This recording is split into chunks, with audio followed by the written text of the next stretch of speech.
troubleshooting isn't always easy, so. Yeah, there we go. Hot takes. Welcome back. This week we got Dan Klausner on, our special guest. It only took us about an hour and 10 minutes to get this updated. You see Porter there with headphones on. I'm gonna throw myself into a fire. I don't understand why this is happening, but it makes for good comedy. So what else can we do? And this is honestly, we deserve this because we spit hot takes all the time, and so we deserve all the bad things in the world. We deserve frustration. We do. Though, what the Flyers are doing well, right? Are they going to win?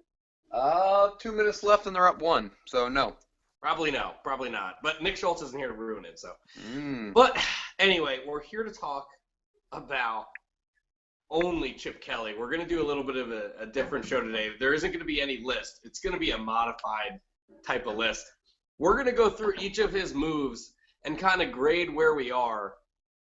And if you like the move, looking back on it, because a lot of us had certain opinions that we may not agree with anymore. And then Dan has some news that he'd like to share, and then we'll all give our opinions kind of on what's going to happen for the rest of the year, and then we'll go on with Cali. Couturier, empty netter. Let's go. Yeah! Got the win. Undefeated with Medvedev. In your face, Joe McIntyre. That is true. He does hate him. So, all right. So, real quick. Let's go back in time. We're going to go Austin, Dan, Porter, and then we'll follow with me. We're going to go back in time, and we're going to go to re-signing Riley Cooper. This should be a quick one. That's an F. Yeah. It's actually an N for the N word, but I mean, he's so bad, and he just makes you not like when the team loses. It's like at least Riley Cooper lost too. Yeah, I guess. Dan? It's at the point where his play is more offensive than his being a racist. So, I mean, it is. It was never a good idea to begin with. But and it's so funny to listen to Chip Kelly and Petrov. They're like, well, we consider Riley Cooper and Miles Austin one player. It's like, well, that player is still really, really, really bad. And makes $8 million between the two of them. Really, but not that's even the worth thing it that for us. Scares me. Yeah, that's the thing that scares me. Is like, well, we look at these guys as one player. I'm like, all right, look at Kamar Aiken for the Ravens. Right. That guy literally came out of nowhere. That's scouting. That's homework. And I don't really like to give Ozzie Newsome any credit, but all of a sudden they have a guy who can seemingly play in a year where Brashad Perriman was out, Torrey Smith is gone, Bolden's gone, all these guys are gone. Steve Smith gets hurt. This guy looks like he can legitimately play. We knew that Riley Cooper. We knew that Miles Austin weren't going to be able to play. And, again, they proved it right. So. Well, we knew. The important people didn't know. Scary. Porter, I'm assuming it's going to be an F on your part. There's no way you can give it anything other than that.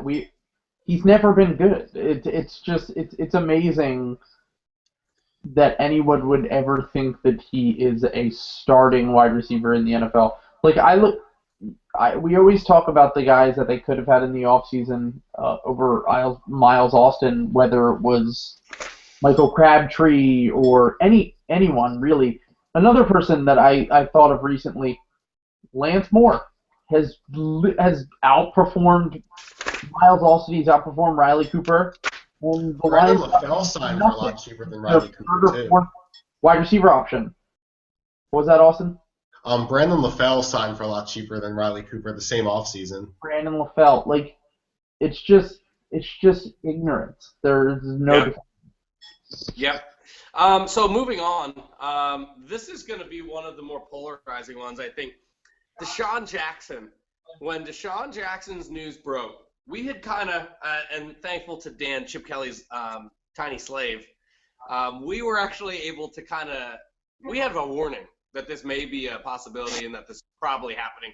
Most of Philadelphia didn't want to believe it, so when it dropped, I was prepared to almost argue on behalf of Chip Kelly and say, no, listen, he knows what he's doing.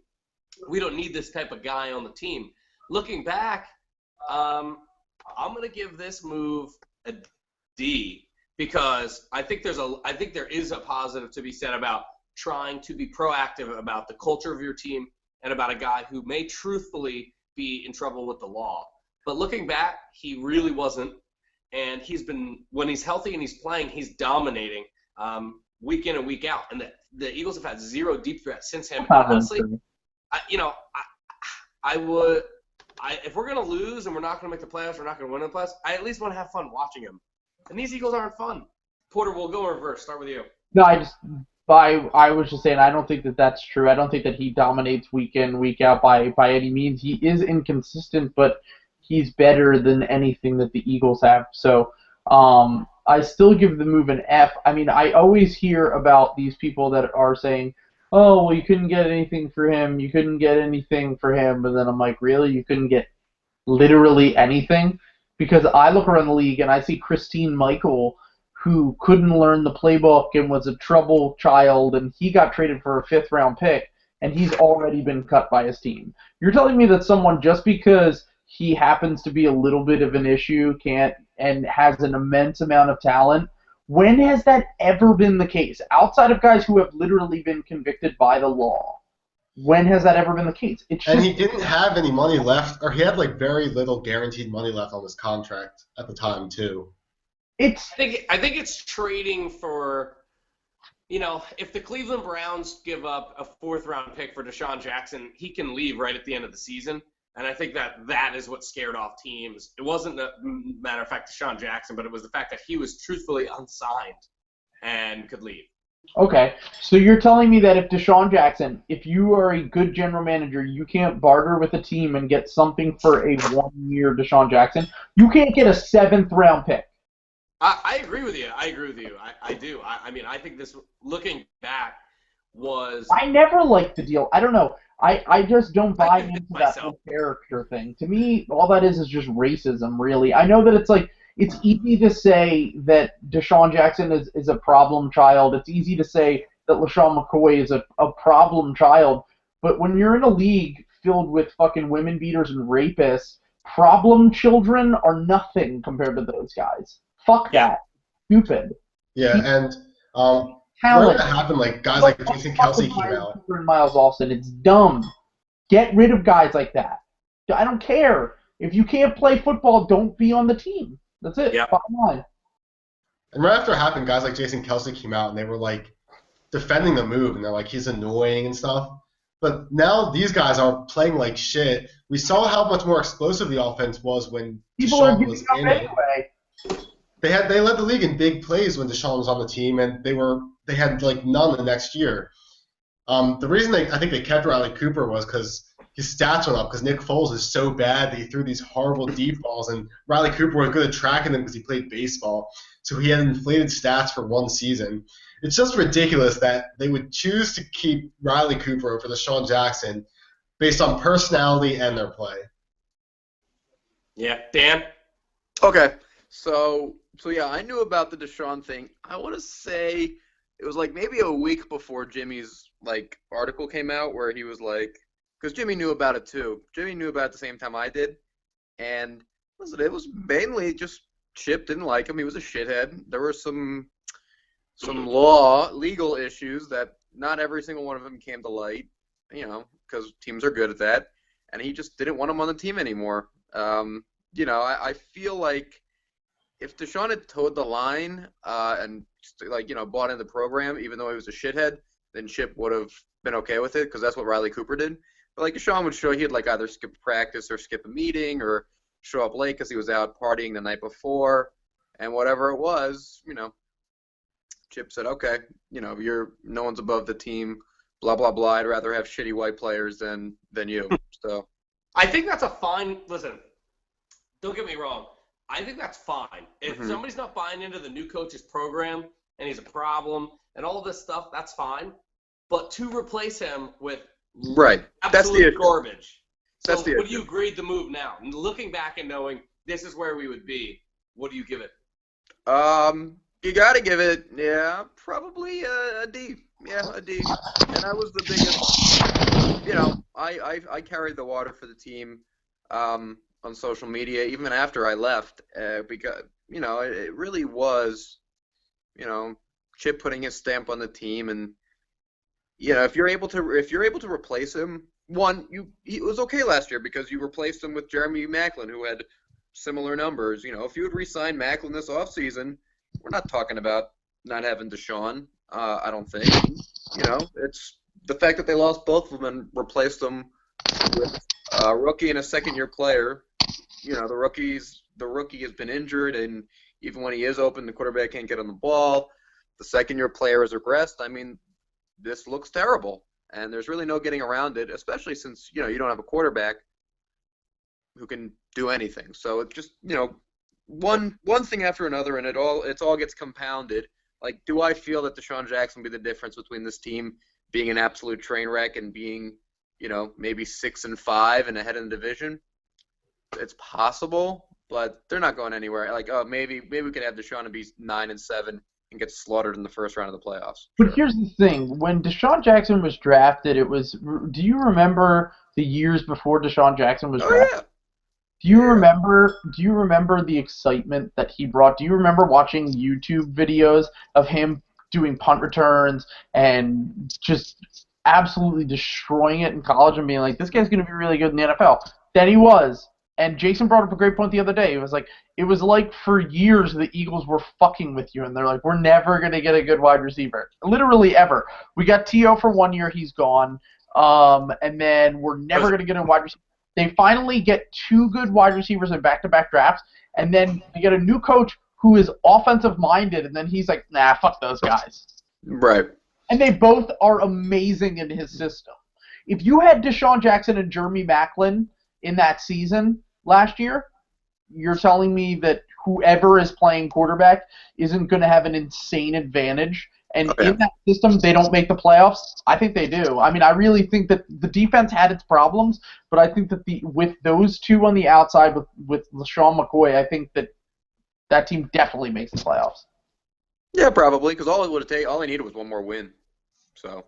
Yeah, I mean, honestly though, if you look at it in reverse from the way Austin's probably looking at it, if you have both those wide receivers, Nick Foles probably gets re-signed because he's probably a lot better. Does he though? I mean, he still Maybe. played.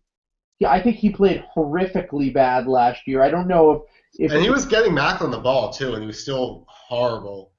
Yeah. He had a few games where he lost the game single-handedly. Well, Yeah. who knows if Nick Foles still gets hurt? Mark Sanchez might be able to carry you to the playoffs if we have another.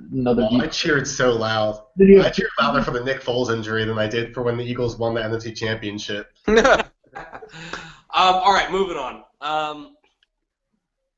The next one, it's kind of two-part. It's really too early to call Nelson Aguilar. It doesn't really look like a great pick, but who the fuck knows? I still think he's going to be a decent player, but they kind of counted on him so early. Yeah. Yeah. He doesn't really seem to have that it factor that makes you like number one wide receivers. Generally, you can tell right away. They don't throw him the ball. Yeah. I don't think he's a number one, but I think he's a solid number 2 in the NFL. That's what I think he's going to be. I think the best comparison for him, I think, is Randall Cobb. And Randall Cobb didn't have a big rookie year either. But I think he's a guy who will be able to, if you have other guys that you're worried about, I think Nelson Aguilar can make plays. At least Randall flashed, though. And he was like That's behind true. more established guys. I don't know. Basically, the way I see it is I think Nelson Aguilar with like a competent quarterback, like even with an Eli Manning or something, I think Nelson Aguilar is having a good season. He was injured too and all that, but they barely throw him the ball. And he was open against the Lions. Even without looking at the film, you could see that he was open. And I don't know. I think he's in a really shitty situation with just. He was open in the Buccaneers game too. Yeah, he's in a shitty situation with bad quarterbacks. And Jerome Reeves said that he was really impressed by him when he went off against him. In that game, yeah.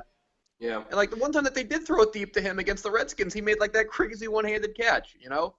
I think I just think it's a bad situation all the way around.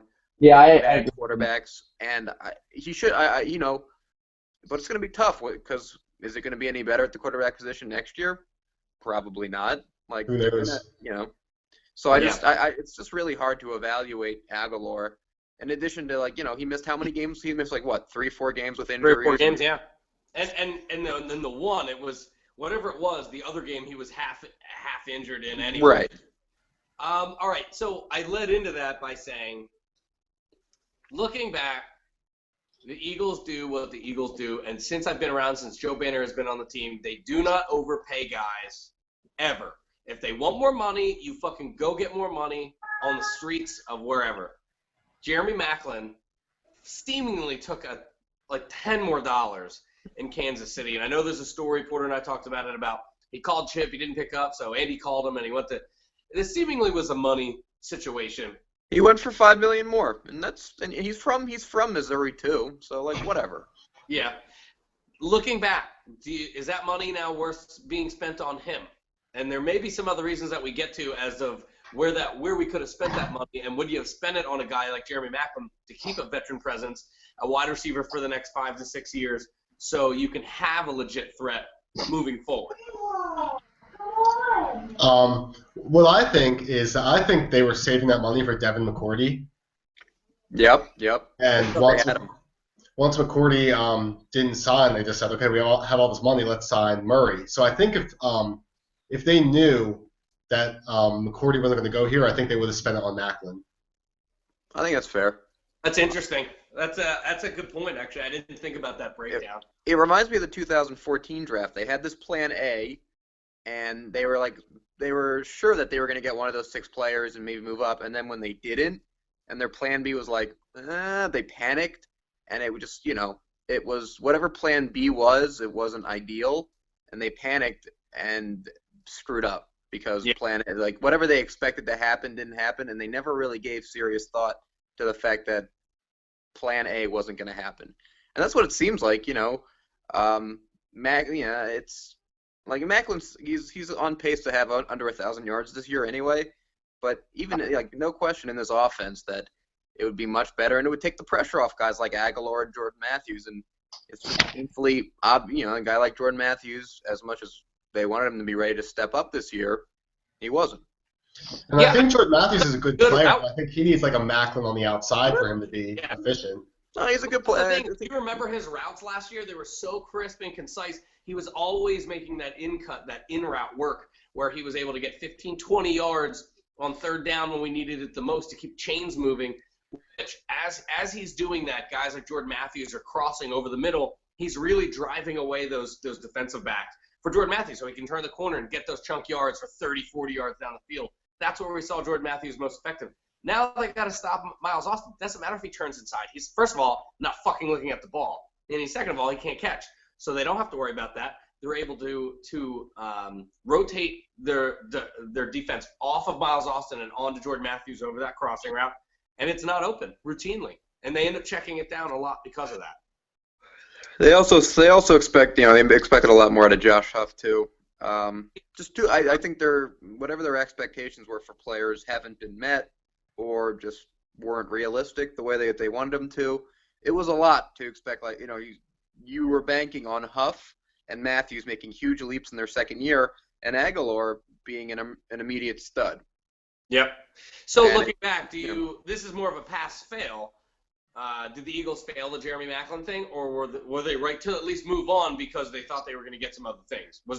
Do you agree with their plan A? If they get Devin McCourty, are you happy? It seems like our safeties have been fine. So I would say, personally, I think this is again an F. It's a fail on Chip Kelly. I'd also agree. I think it's a fail. I think it would have been a smarter move to keep Maclin. I think it's a more important position, and I think that you could find safeties easier. I don't think safety is that important. I think you can turn average corners into a decent safety like they did this year. Well, yeah. Dan? Most of their safeties are former corners. Yeah, it is true.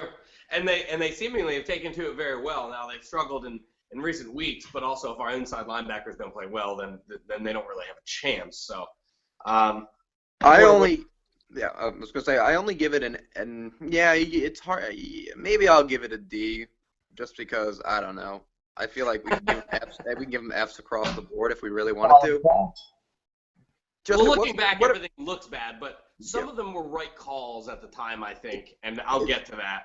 It's just that whoever they wanted to replace, whoever they needed to replace Maclin with in terms of like a veteran who could actually play, it was a complete failure. We've just said, it could have been Michael Crabtree or something on a friendly deal, and that's instead they signed Miles Austin and we're like, oh, that's okay. Aguilar and Huff on the outside with Matthews in the slot.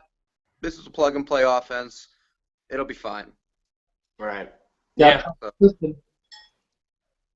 The next one is, and Porter, we'll kick it to you first. Replacing it's two people because you can't just go one for one. Replacing LaShawn McCoy with Kiko Alonso, DeMarco Murray, and Ryan Matthews. All of those players came as a direct result of that because they lost their starting running back. They also were able to get rid of Chris Polk. So they signed both guys plus Kiko Alonso. Number one, do you like the trade itself? Did you like their ideology for bringing in those types of running backs? And obviously we know it hasn't worked out great because Shady's actually looked pretty good, but he was pretty expensive. So Porter, what do you think about that one?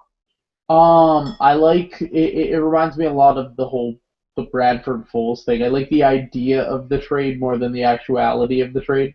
Well said. What's that?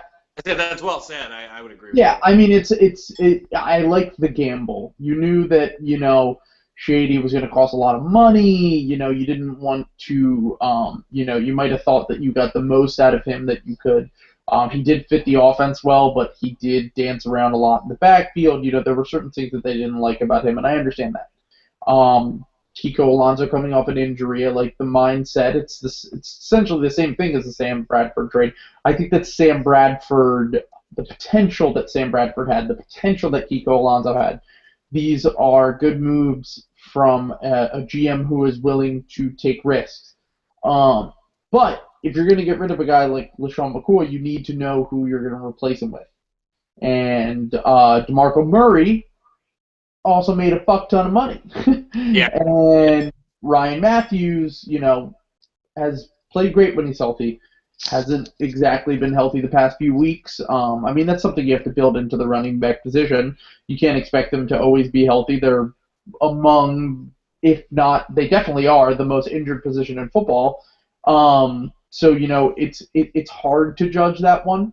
But I would say overall, I mean, I'd probably give it a C just because I think Matthews has shown flashes. I think if Chip weren't so stubborn, Murray would be better if he played to his players' skill sets, as opposed to continuing to run plays that don't work with Murray because he doesn't have that speed to get to the outside. But he insists that that's part of the system. So I think that's more of a coaching fail than it is a GM fail. I agree with all of that. Yeah, I think that was well said.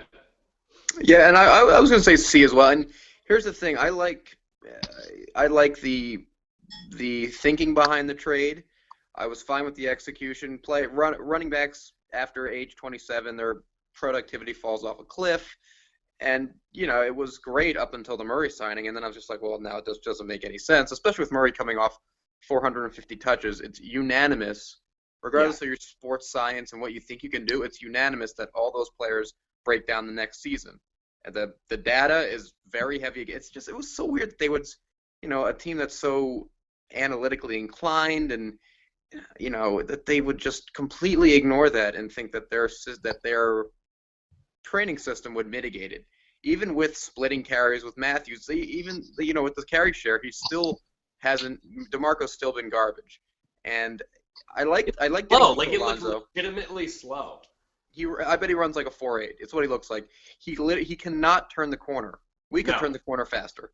Yeah, honestly, when they signed him, it was almost like they were on a diet, like the Eagles diet. And right at the end of the cafeteria, there was just like an unbelievable dessert tray. Yeah. They couldn't help themselves. It almost was like a bug with a light.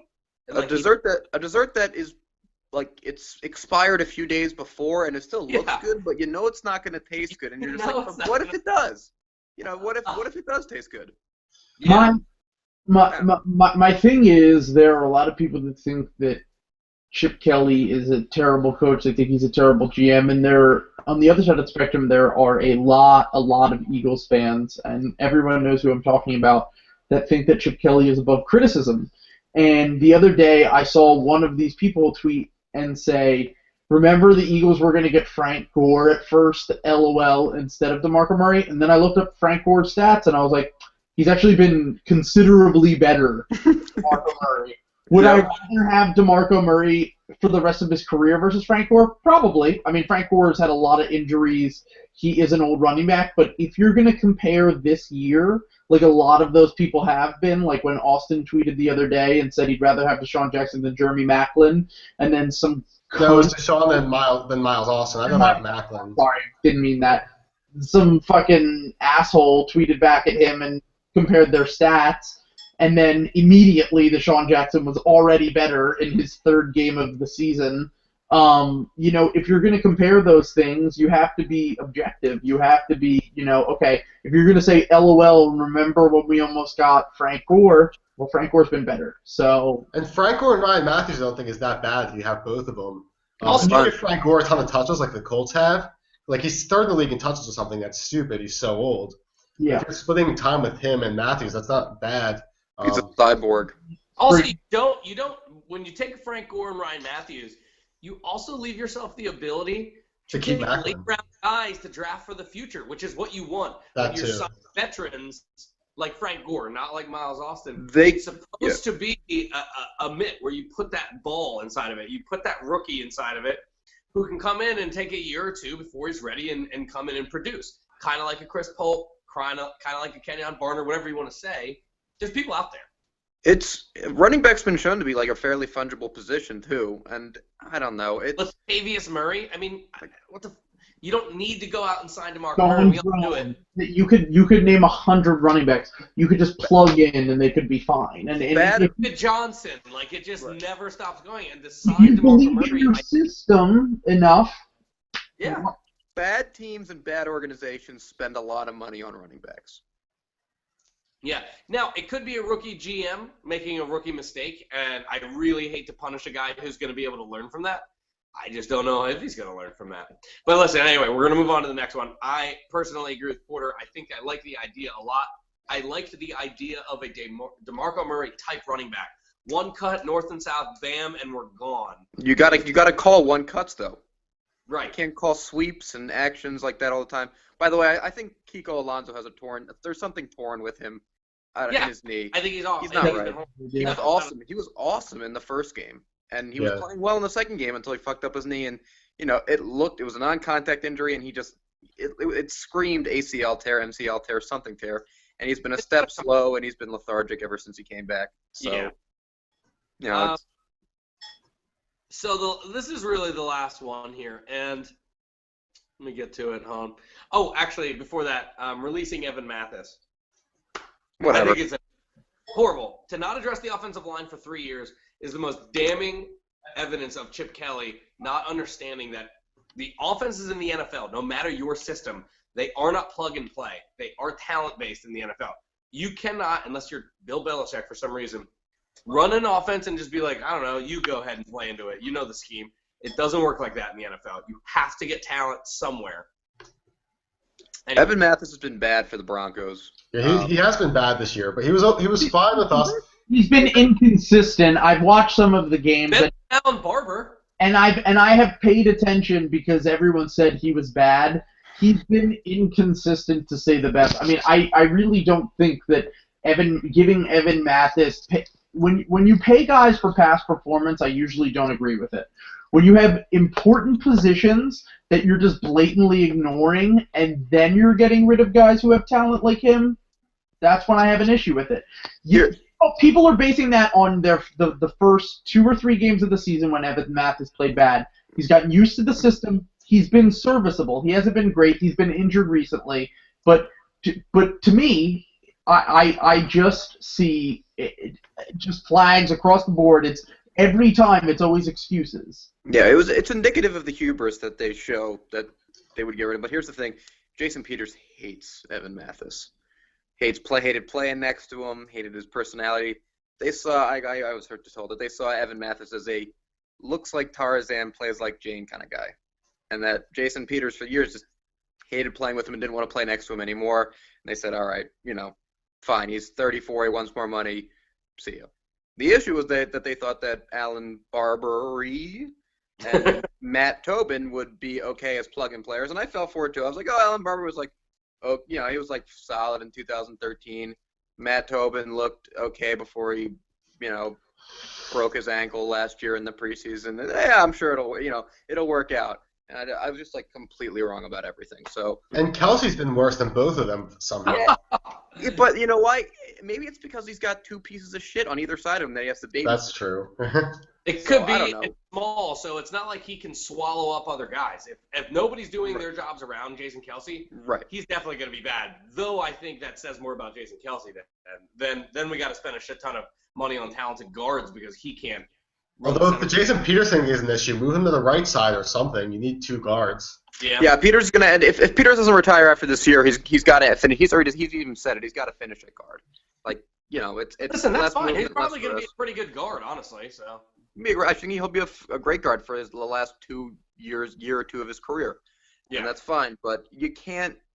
Yeah, they're gonna have to draft. They're gonna have to identify talent and draft it. Well, now you're drafting for need because you have to. Right. Which They got- obviously, They got a lot of needs. I mean, it's Now we're gonna do the last one here. Nick Foles and a second-round pick and a fourth-round pick or something like that for Sam Bradford and a fifth-round pick. I think I got that right. Let's just call it what it is right now, which is the real version is Sam Bradford and a second-round pick for. I'm sorry, Nick Foles and a second-round pick for Sam Bradford. Austin. I'll say a D+. Dude, Chip Kelly's not even getting a diploma. It's not an F because they did get the better player out of that trade. Nick Foles is laughable as an NFL talent. He shouldn't. I wouldn't let him start on my Canadian football team. He's so bad. He can't see the field well. He has horrible pocket presence. His arm is shitty. He's so stupid. His decision making is awful. He turns the ball over. I hate Nick Foles. I root for him to get injured because I hate him so much. Why would you root for him to get injured? Don't you want to see him play? No, because I just hate him. He held our franchise back. We're bad because of him. He's the number one reason we're bad right now. Anyway, so we got the better player. The draft pick sucks, but he knew he had to make a change. He gambled on a guy who never reached his full potential. The gamble didn't pay off.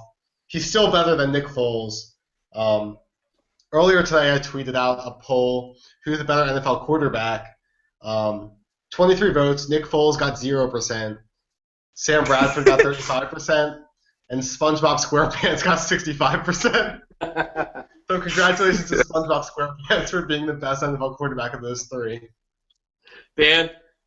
Yeah, they're both bad. I mean, and I love when people are like, oh, Sam Bradford was getting better. And I'm like, no, not really. I guess he had a good game against the Cowboys, and he had a good first 6 minutes against the Dolphins. But I actually thought his best game of the season was the Panthers, and that's not saying much.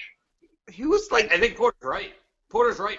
He was careful with the football. He took what the Panthers gave him. Yeah, I mean, And they dropped everything that game. They dropped everything. they did drop a lot in the Panthers game. dropped a lot in that game, and also I think going against a great team and an elite defense like that, he played completely over what he's played the rest of the season. Yeah, I heard about the last 2 weeks of the season, too, or the last two games. The Cowboys game. Do we not remember the first half of the Cowboys game? We had like 3 points. It was Yeah. And the Dolphins game, he was only good for the first 3 drives. That was it. The Yeah, rest of the game, he was awful. You can't measure Sam Bradford's season in games. You have to measure it in like quarters. How many good quarters did he play this season? I'm thinking like 5 Six? and a half, 6 7? quarters. Mm-hmm. But the major difference to me between Nick Foles and Sam Bradford is Sam Bradford's worst game is frustrating. Nick Foles' worst game is team crushing.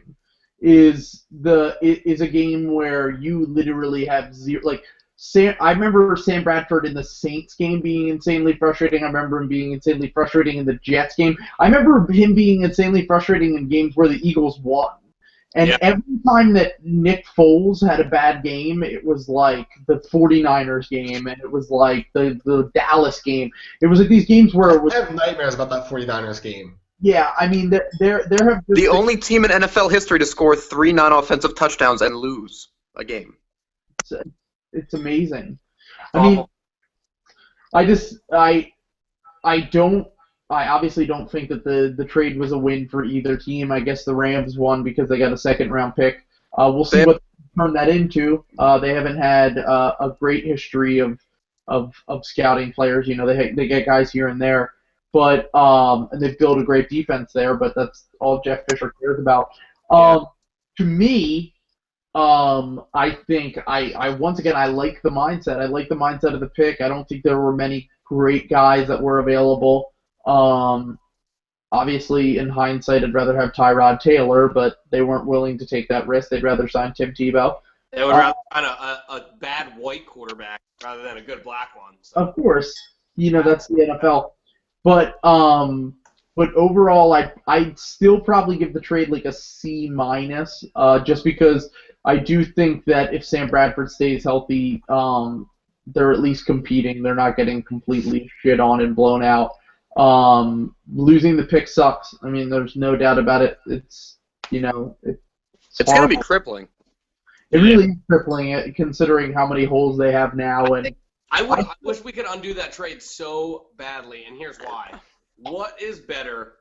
Like, you don't sink your reach move in this type of quarterback. If you want to do it in Carson Palmer for cheap, which we talked about last week, I understand that. Making a move, seeing if you can get a franchise guy, but you're not giving up a ton of assets. The old adage is that franchise quarterbacks don't grow on trees. There is a reason that Sam Bradford was available, and it was his fourth year or fifth year in the league. If a team's giving up on him that quickly, there's a reason for that. And I know that they're not a great franchise, but he's never really had a great season. Yeah, he has. What sounds better to you? But Austin always brings this up. There are moments where you watch Sam Bradford and you go, "Holy fucking shit!" And I know that we had that 2 years ago when Nick Foles had a great surrounding cast and Chip Kelly's new system, etc. But once again, the only reason I like the risk is because of the moments of brilliance that we've seen from Sam Bradford, even though it never panned out. I think the perfect example of that was I think it was the Miami game when he scrambled out and then he hit Josh up in the end zone. Like, I just don't think there are many quarterbacks that can do that. So once again, I do see the potential. It just doesn't pay off. I think Bradford and Foles are opposite. Foles is a guy who will try really hard and has absolutely no skill set and doesn't belong in the NFL. And Sam Bradford has all the skill set and doesn't have the mindset to. Yeah, it's almost like the opposite. Be consistent. Dude, and Sam just looks like a bitch. He does. Yeah. He does. Listen, he always looks timid, and that is the thing. Even if he's playing well, I can never tell because he always looks like a younger brother playing in his older brother's uniform. Like, it's a horrible thing to look at. And I would rather bottomed this year out, and Chip Kelly could have saved himself by saying, again, I don't have a quarterback and Nick Foles sucks. What do you want me to do? Keep the second-round pick. If you have to bench Foles for Sanchez forever, that's fine. It doesn't matter because Sanchez is a backup quarterback. You can still bottom out this year, save your job, and Eagles fans are going to go, wait till we get a quarterback. Well, now you have taken our assets, which is something that we were, in theory, looking forward to. Yeah, but you quarterback. Team is a quarterback away, and I just completely disagree. I think they have so many holes all across the board that a quarterback's going to help. A quarterback's going to help, but they're not even a quarterback away from. They might win this shit division, but they're not a quarterback away from contending. Correct. If they have gotten Marcus Mariota, they would maybe make the playoffs and get crushed in the first round. I think if we made that Mariota trade, it would be worse right now. It's possible. I'm definitely Mariota. But here's the thing: if Chip didn't think he was the quarterback away, he wouldn't have given up so much to get Sam Bradford. He definitely, clearly did, because you don't give that up as a foundation. Because is a second-round pick that much if you think he's a good quarterback? If you think he's a good quarterback, a second-round pick isn't that much. I mean, it is. It is. It is. He's super injured. Like, he's got a ton of injuries. Not saying he's injury prone, but to come back, maybe he's skittish. Maybe his mindset has changed. Maybe his throwing power is different. A guy who hasn't played in 2 years, that's a lot of that. You're not getting the number one pick out of college. You're not getting a first-round pick, even though you're wasting a first-round pick and he may be a bust. He's still a guy that is young, fresh, healthy, ready to go. See how Nick rapid- Foles is young. Yeah, well, I guess so. Anyway, we have gone pretty long, so real quick, Dan, give us the news that you broke, and then I think we're going to clean sweep Patriots across the board, so we'll say goodbye after that. What news did I break? I guess you had texted us the other day that through some sources you heard about Chip Kelly. What? That he's like a weirdo and a dick inside the building? No. Do you think Chip Kelly is he going to be here next year? I don't know. I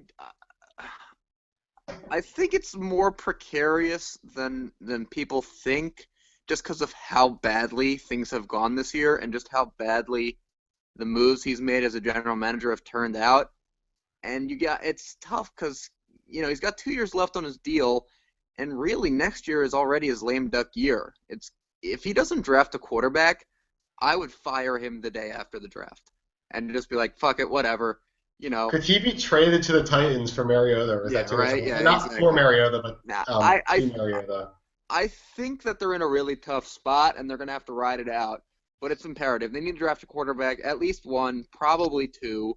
I'm taking all. So I don't know. I think, I think that he's in more trouble. He's in more trouble than we would think.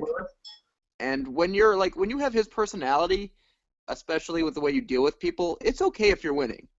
But if you're losing, it becomes an issue, especially with what he's done to, depose Howie Roseman and sort of force Jeffrey Lurie's hand. I don't know, maybe Jeffrey Lurie feels like he got hoodwinked by a guy who thought that he was more prepared or more adept at running an NFL team than he actually is. I don't know. The whole thing just reeked of panic to me. Jeff Lurie being like, oh, crap, I'm going to lose my superstar up-and-coming head coach if I don't acquiesce to his every to his every desire. And the whole thing reeks of an organization that resembles, like I said, that resembles the Browns more than it resembles the organization that they think they do, which is cream of the crop NFL. I think that's accurate. Well, listen, I think this was good. I think this is a cool show when you look back on our terrible season, and we're gonna at least we can laugh about it, right? What fun we've had. Eagles, as an Eagles nation on Twitter, which is definitely by far the best. We're gonna watch them get fucking mudhole stomped. Bye, Jason. No, I'm here, you guys. We're gonna get mudhole stomped this weekend, and that's just what's gonna happen. They're gonna find a way to cover the spread. Lose by I think they're gonna cover too. When everybody says it's easy money, that's when that team always covers. I think they lose by 10, but I don't think they lose by 30. And I gotta say, the only one of the really most enjoyable parts of this season is Arkansas Fred's tweets after the games that we lose. And it's almost like, I don't say that I root for us to lose, but I'm like, losing sucks, but at least I get to see what Arkansas Fred's gonna say to make me laugh my ass off afterwards. So shout out AF. Well, listen, shout out to you for coming on the show. We really appreciate it. Thanks, guys. Anytime. All right. You didn't get my prediction, so before I terminate the broadcast, Eagles win. Eagles win by 3, baby. All right. I say the Eagles are going to win every week, and they've lost every week. Look at it this way: the Panthers at this time last year were 3-7-1, or 3. No, it was a year. It was a week after they were 3-8-1. And they've won 15 straight games. So anything's possible, guys. Sure, they've Cam Newton. I don't want to get into that, but yeah. Anyway, listen. It was fun. Bye. See ya. Bye.